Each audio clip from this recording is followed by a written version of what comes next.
Déjenme platicarles rápidamente que yo soy botánica de formación. En alguna parte del camino lo perdí. Cuando creo que mi primer contacto real con fauna fue con Juan Carlos. Y después de eso parece ser que mucha gente considera que me dedico a la fauna. Por algo extraño en mi vida. Todos los que me rodean tienen que ver con fauna. Sí, lo que originalmente le había pedido Juan Carlos a Claudia Centeno era que les platicara sobre el estado de las selvas en Tabasco. Déjenme decirles que en general las selvas en México ocupaban un área importante del sureste del país.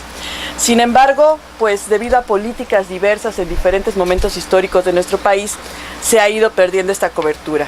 No es que haya sido una mala intención, simplemente las necesidades que se reconocieron en diferentes momentos históricos para alimentación, se creyó que era una alternativa a utilizar estos espacios de las selvas tropicales. En algún momento, cuando se generó un instituto que se llama el Instituto de Mejoramiento del Maíz y el Trigo, se propusieron nuevas especies, genomas, digámoslo así, de maíz y trigo para sembrar, y dijeron en estas zonas tropicales donde llueve tanto, pues es el lugar ideal para poderlo. Entonces Veracruz, Tabasco, todos estos espacios en algún momento fueron llamados graneros del México y fueron talados para poder sembrar en ellos estas nuevas posibilidades de maíz y trigo. Claro que se vio que aun y cuando lloviera mucho no necesariamente era el suelo o las condiciones adecuadas para hacerlo. En el fracaso de esta intromisión, pues se pensó que la otra alternativa era volver los pastizales, ya que los habíamos talado en su momento, o los talaron en su momento, pues la otra alternativa era pues para ganadería, ¿no? De nuevo, no es una ganadería intensiva, sino una ganadería extensiva, y la intención precisamente era ocupar estas zonas en donde yo, por lo menos desde que llegué a Tabasco hace ya casi 15 años, cada vez que escucho mucha gente llegar que no sean biólogos, es que hermoso es Tabasco, todo es verde, y yo siempre vuelto y digo, pero verde de potrero. O sea, no es lo mismo, pero la gente tiene esa imagen, ¿no? Todo es verde, de hecho se llama la Esmeralda del Sureste, todo es verde maravillosamente, porque claro, llueve mucho y pues mucho es más fácil que brote lo verde. Entonces, como pueden ver, en general el sureste era importante, y una cosa que yo me pregunté cuando la idea es hablar sobre las selvas en México es, ¿por qué piensan ustedes que las selvas pudieran ser importantes? Y lo digo por esto. Las clasificaciones de vegetación implican muchas cosas, y mi pregunta iba un poco, después de trabajar un poquito pegados a la gente que trabaja con los monos, es ¿cuál es el dosel que utilizan los monos? No solamente lo que son selvas en sí clasificado como selvas por los botánicos. Hay otros tipos de vegetación que podrían ser usados, y mi pregunta vino porque la doctora Centeno me decía que si los tintales calificaban como selvas. Me dije, no. En realidad, estrictamente hablando, los tintales no califican como selvas. Nosotros tenemos dos tipos, o por lo menos en México utilizamos dos tipos de clasificación primordialmente. Una generada por un doctor llamado Rendowski, Jerzy Rendowski, que habla de los bosques tropicales, en donde tenemos una bolsa muy grande de posibilidades de tipos en México para usar, y otro que fue originalmente generado por un investigador llamado Miranda hace muchos años, y mejorado por Gómez Pompa después, y utilizado por diferentes personas, que son las selvas, las cuales son clasificadas en selvas perennifolias, subperennifolias, caducifolias. Pero hay otros tipos de vegetación que no necesariamente califican como bosques o selvas, que son los humedales, en donde tenemos estos, digamos, bosques inundables, que en Tabasco por lo menos es un espacio que también por mucho utilizaron los monos, de hecho siguen utilizándolos, y que además se distribuyeron ampliamente en el estado. El estado de Tabasco primordialmente está ocupado por humedales. Es una especie Hematoxylon que fue utilizada, el tinto fue utilizada mucho para la extracción de por eso se llama tinto, de un colorante que era transportado. Entonces estos bosques inundables no necesariamente califican como selvas, y sí es un espacio de dosel que fue utilizado y que es utilizado por los monos, entre otros tipos de espacios. Entonces tenemos que, aunque primordialmente a esta escala podemos ver que lo moradito era lo que se suponía ocupaba la selva en la región sureste de México, en lo que toca a Tabasco, mucho de este espacio estaba ocupado por humedales. Y esto también está asociado un poco al uso de la vegetación y las concentraciones de población. ¿A dónde tenemos la mayor deforestación? En donde estamos teniendo mayores concentraciones de población. Aquí, en el estado de Tabasco, aunque no parezca, porque seguramente cuando vinieron para acá vieron muchos campos, es donde hay la menor concentración de población en realidad. Sin embargo, hubo un plan muy importante hace ya varios años, el Plan Balancán-Tenosique, en el cual se pensó que esta era una zona en Tabasco que podría ser muy útil para la ganadería. Entonces, eso fue el resultado de algunas de las deforestaciones que están en esta zona. No sé si ustedes lo alcanzan a ver muy bien, pero sería como esta parte extremito. Gracias. Como en este extremo del territorio, gracias, en donde tenemos ese tipo de situación. Y este es algunos de los tipos de árboles que encontramos en estas selvas tropicales, que en Tabasco están conformadas principalmente por perennifolias y subperennifolias. Y asumo que saben qué es esto. Perennifolias son aquellos que tienen hojas todo el año. Subperennifolias son aquellos que pierden las hojas en una parte del año por temporalidad, ¿sí? Y que además han sido pues altamente impactadas por diferentes circunstancias. Como ya mencionó Juan Carlos anteriormente, el petróleo es una actividad muy importante en el estado, también en el sur de Veracruz, en muchas partes de Veracruz, y en relación a esto pues ha habido un importante cambio de uso del suelo en ese sentido. Sin embargo, el mayor impacto que tiene el estado a su vegetación no es realmente el petróleo, sino es la ganadería y después las plantaciones que han sido usadas, que han sido transformadas para plantaciones, ¿sí? Solamente para platicarles un poco más de Tabasco para los que no son de aquí, porque dice que algunos no son del país, que vienen de fuera. Tabasco es un estado muy pequeñito en México, que por donde circula la tercera parte de agua de todo el país, está lleno de ríos y lagunas. Es un suelo muy poco, con un drenaje muy pobre, por eso es que se inunda tan fácilmente. Es una zona importante de humedales, por eso, una zona de pantanos, y aquí se encuentra la Reserva Natural de la Biosfera de Pantanos de Centla, que es la reserva más importante de humedales en lo que se corresponde a la zona mesoamericana, ¿sí? Entonces, y hemos tenido, pues como el resto del país, un crecimiento poblacional no planificado y un cambio de uso del suelo importante. También es la zona del país en donde suceden las más altas precipitaciones de todo el país. Alrededor de 4.000 a 5.000 milímetros al año en algunas estaciones, cuando en algunas partes del país no llegan ni a 200, ¿sí? Entonces esto es importante de decir, ¿sí? Entonces, en ese sentido, pues tenemos la tercera parte de los recursos hidrológicos, y este mapa que tengo de este lado se los puse porque las partes verdes son lo que corresponderían a las zonas de humedales, no en sí a las zonas de selvas, pero sí a lo que serían las zonas de humedales, que desde ese punto de vista son como la contrapartida de lo que podría ser importante para la distribución de los monos. Las zonas de selvas son las partes que ahora tenemos hasta abajo en el mapa, cafecitas con amarillo, en donde ya nos quedan muy poquitos espacios verdaderamente protegidos, de los cuales por lo menos en esta parte de medio tenemos el Parque Estatal La Sierra, y en esta zona de acá la Reserva de Flora y Fauna en Tenosique, en Boca del Cerro.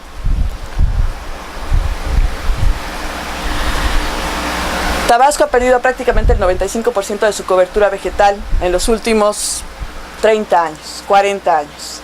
¿Sí? Este proceso de deforestación ha sido, como les había dicho, principalmente por el avance de la frontera agrícola y pecuaria, y esto claro que trae una importante pérdida de no solamente del dosel de opciones, sino de la biodiversidad y de los ecosistemas naturales. Es una preocupación muy importante desde el punto de vista de la posibilidad de tener desarrollo en el futuro si no tenemos recursos naturales. En ese sentido, Conavio CONABIO, que es la Comisión Nacional de Biodiversidad, ha decretado la importancia de extender el corredor mesoamericano sobre el territorio tabasqueño. Originalmente el corredor mesoamericano no se encontraba considerando, a pesar de que tenemos a Pantanos de Centla, esta zona del país, y en ese sentido se han empezado a desarrollar políticas para involucrar a las comunidades en diferentes partes del estado en el monitoreo y protección del medio ambiente. Actualmente tenemos 4 agencias trabajando. Agencias son estas comunidades que se han involucrado junto con CONABIO para hacer la protección de esta biodiversidad, ¿sí? En virtud de que lo que nosotros estamos considerando ahora como las opciones en las que tenemos que trabajar, pues están siendo 60% prácticamente de pastizales. Otro de los problemas importantes que tenemos en el estado, por llamarlo así, es la fragmentación que se les ha dado a los ríos. Ustedes escucharán mucho hablar de la fragmentación de los ecosistemas, que es como lo normal, pero los ríos también sufren fragmentación cuando sus cauces son alterados por cualquier motivo, ya sea que los quiera usar para que la agricultura sea mejor, para llevar agua a algún lugar, o en el caso de nosotros que vivimos en Tabasco, para que no nos inundemos. Entonces se ponen bordos y drenes por diferentes partes con la intención de desviar el agua para que no nos inundemos. Y solo por darles un ejemplo, en 2007, cuando sufrimos la mayor inundación en este estado, que prácticamente se cubrió el 70% del estado, no se inundó el 70% del estado, porque el 30% siempre está inundado, se cubrió el 70% del estado. Hubo un incidente importante en Chiapas en el cual hubo un derrumbe que bloqueó el río Grijalva, ¿sí? Eso ocasionó que dejara de circular el agua del río Grijalva, no totalmente en el río en sí, sino que lo que venía de la parte de Chiapas no estaba llegando. Eso sucedió a finales de año y hasta febrero prácticamente lograron abrir el paso del agua, lo que resultó en que Pantanos de Centla sufriera una sequía muy importante en ese año. Eso nos habla de la importancia de mantener los flujos de los ríos. Cuando fragmentamos los ríos, cuando ocasionamos cambios en los flujos de los ríos, el resultado es que los procesos naturales de esos ecosistemas varían, ya no son los mismos ni responden de la misma manera, y es justo lo que estamos viendo en estos casos, que los procesos naturales y los servicios ambientales que nos prestaban estos ecosistemas ya no van a ser los mismos porque no están recibiendo ni la misma cantidad del agua, ni en los mismos tiempos, ni de la misma forma, ¿sí? Cuando antes había migraciones de algunas especies por algunas partes de los ríos, ahora ya nos están dando, y por otro lado están facilitando la entrada de especies exóticas. Este es un ejemplo de la inundación. Esta es la inundación, la traje porque es en esta zona, la inundación que hubo en el 2011.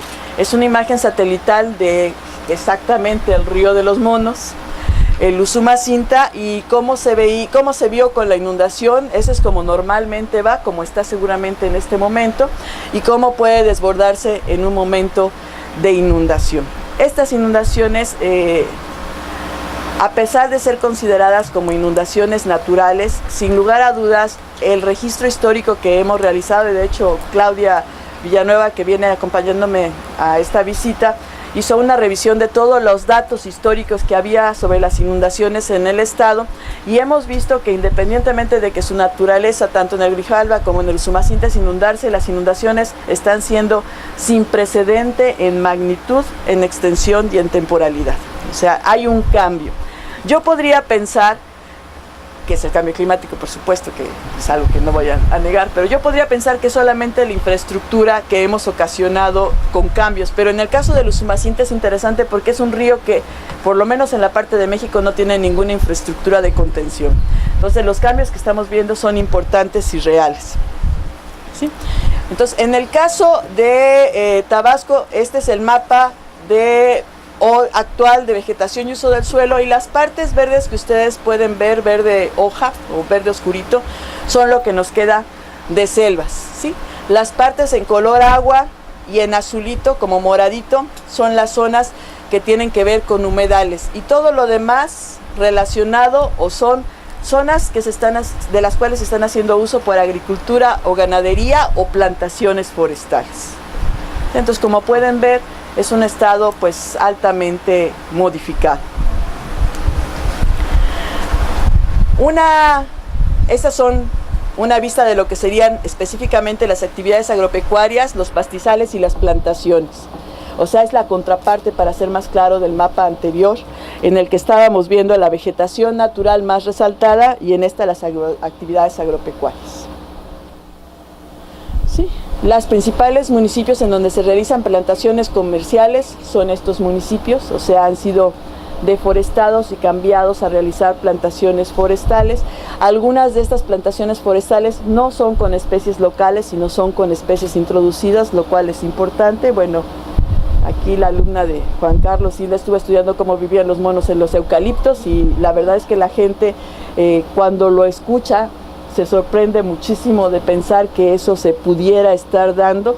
La realidad es que ahora, Claudia acaban de regresar con Hilda hace 2 semanas de estar viendo monitoreo de monos y los encuentran viviendo casi como en cualquier árbol, en zonas de basureros. Los pobres monos en sus poblaciones están siendo presionados y relegados a espacios que nos hacen pensar que hoy tal vez tenemos que empezar a realizar acciones, y yo no soy especialista en el tema, pero entiendo que sean acciones de translocación de algunas de estas poblaciones de monos, porque definitivamente los lugares en los que están ubicados simplemente están condenados esas pequeñas tropas a la extinción, no tienen otra alternativa, ¿sí?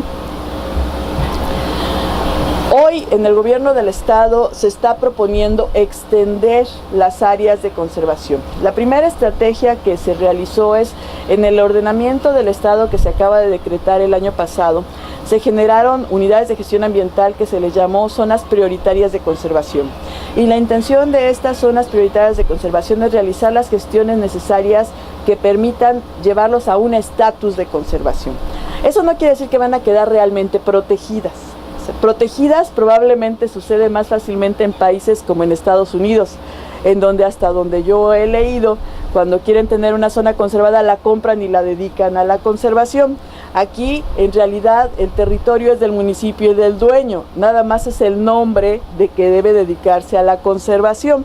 Y lo que se dice es, a través de estas herramientas de planeación, se indica qué son las actividades que podemos hacer en ellos, pero por supuesto que el dueño podría querer hacer otras actividades que no sean las que nosotros estemos diciendo que son las que se deben de hacer, y es una lucha continua al respecto, porque finalmente los dueños del terreno pues tienen el derecho a querer buscar un bienestar de diferentes maneras y propósitos económicos, y nosotros tenemos que tener la capacidad de brindarles a ellos las posibilidades de realizar actividades económicas que les brinden este bienestar, pero que a la vez permitan hacer la protección de estos lugares, ¿sí? Entonces, estas son las zonas de selva que nosotros hemos identificado. Y además hemos realizado un trabajo, esto desde la universidad, identificando con los monitoreos de fauna cuáles son las zonas que no solo los monos, la fauna está utilizando como corredores o zonas de paso de fauna. Y está generado esta cartografía, son las que tienen rayitas, en donde se ha identificado que hay zonas de corredores que nos permitan a futuro hacer una vinculación, si me permite esto, del corredor mesoamericano, desde esta parte hasta esta zona que es donde está el corredor mesoamericano como un gran corredor. ¿Por qué es esto? Porque otra de las cosas importantes que hay que decir para Tabasco es que en relación al resto del país es la zona más vulnerable ante impactos del cambio global.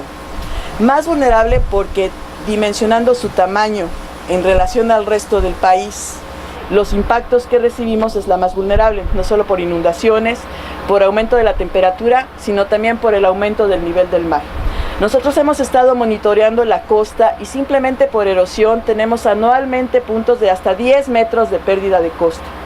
Si a esto le agregamos que el monitoreo indica que se está elevando a razón de 3 a 5 milímetros al año, pues estamos identificando zonas donde potencialmente van a hacer entradas de mar sobre la zona de la reserva de pantanos de biosfera, que finalmente es nuestra reserva más importante en el estado. ¿Sí? Estos son ejemplos en Balancán de las lagunas de Chachoc, de los humedales de Chachoc, otras zonas en Balancán.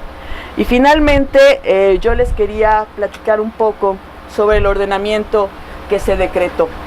Este ordenamiento, como todos los ordenamientos, son una herramienta para ayudar en la planeación.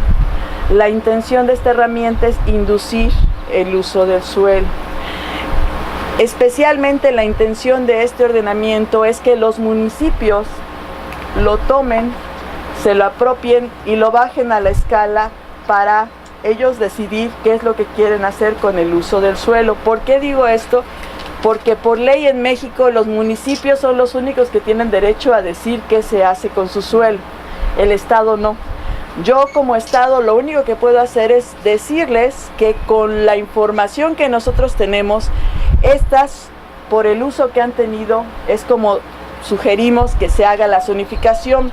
Las zonas de conservación son las verdes, las zonas de restauración son las rojas, la morada es las cascadas de reforma, cascadas de reforma, que es una área natural protegida, y el resto de esta zona ya ha sido densamente alterado, o sea, puede estar en aprovechamiento. Sin embargo, la sugerencia es que el aprovechamiento sea con tendencia a una vocación forestal. O sea, la idea es que esta zona se dirija a hacer un aprovechamiento forestal en virtud de que hay una importante zona de plantaciones forestales en la región.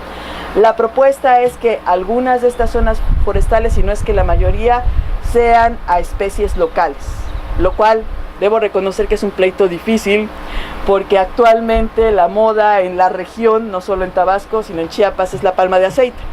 Entonces es como una batalla entre, no, palma de aceite, sí, palma de aceite, ¿y qué podemos hacer, no? ¿Qué es menos malo o qué es más malo?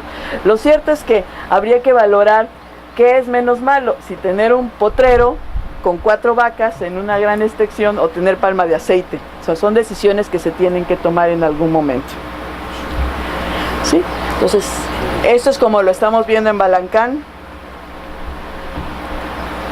Y estas son las extensiones que tienen estas unidades de gestión ambiental.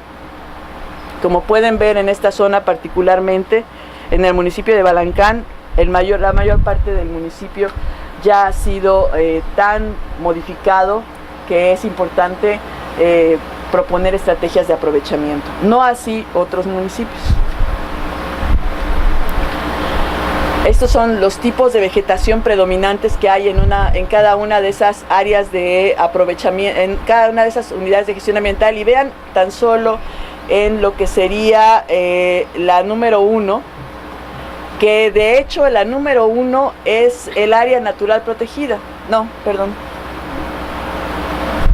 No, todas son de aprovechamiento. Solamente las que son de conservación, la 1C, que es la segunda y la quinta, tienen como vegetación primordial vegetación hidrófita. Todas las demás son pastizales cultivados o pastizales inundables, que es lo que seguramente ustedes vieron cuando venían para acá, ¿sí? La mayor parte de la zona ya está hecha en pastizales y en momentos de inundación son pastizales inundables.